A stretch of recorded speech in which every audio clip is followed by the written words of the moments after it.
Hello everybody and welcome to my Dragunity Deck Profile.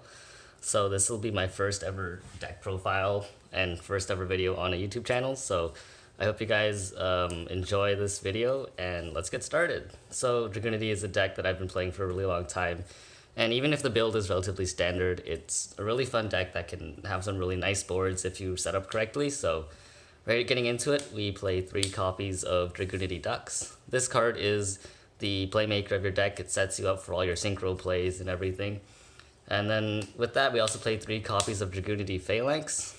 These two go hand in hand. You'll understand when I show you some combos in some future videos maybe. And then additionally, we play 3 copies of Dragunity Arma Mystletainn. While Dux and Phalanx get you your generic level 8s, Mystletainn helps you extend your plays into more than just one synchro monster because of the extra monster zone being limited to 1. And then 2 of the new Dragunity Winged Beast Senatus. It's consistency card, helps on brick sometimes.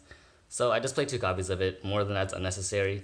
And then the new tuner, 3 Dragunity Couse. You could play 2 if you'd like. I like 3 because it's a Cards of Consonance target.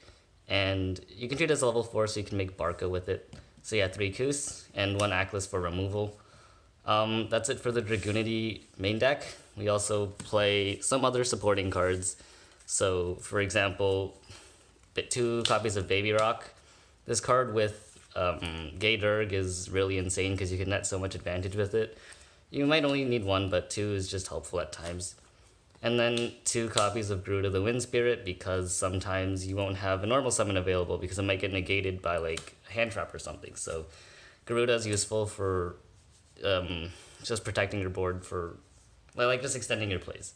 And then 1 Red-Eyes Darkness Metal Dragon because this card's broken and it's not a hard once per turn. Revive any dragon from grave. And then Blackwing, Zephyros, combo extension.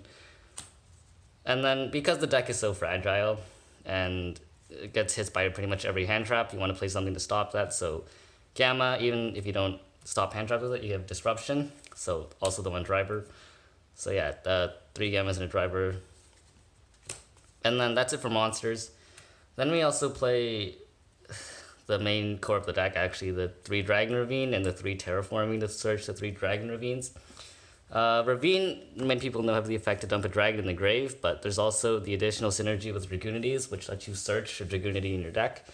And this is very essential to many of the deck's combos.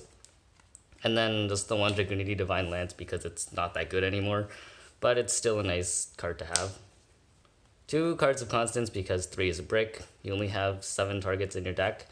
It's not the best, but it helps you net a lot of advantage by hitting your tuners into the grave. 1 Monster Reborn because it's Monster Reborn.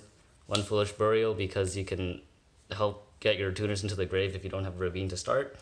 1 Upstart for consistency. And then again, the deck dies to hand traps, so 3 Called by the Grave to round off the spells. And the entire deck at that. And Called by the Grave in general is just a really good staple card right now. So, yeah. So that should be a 40 card main deck. And then moving on to the extra deck, we play 1 of the new Dragunity Synchro, Dragunity Knight Ascalon. The fact that the banish isn't a hard once per turn is just really good for cleaning up your opponent's board if you're going second.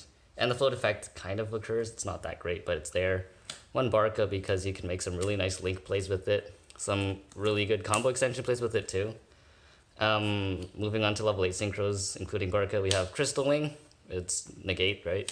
Omega, Disruption, and just good for putting extra bodies on the board, recycling your resources if they get vanished. 1 Stardust because you kind of need protection. I don't make this all that much, but in theory it's good. 1 Hot Red Dragon Archfiend for board wipe, Scarlet for that as well. So that's all the level 8s, and then we got the level 6s. We have Red Wyvern.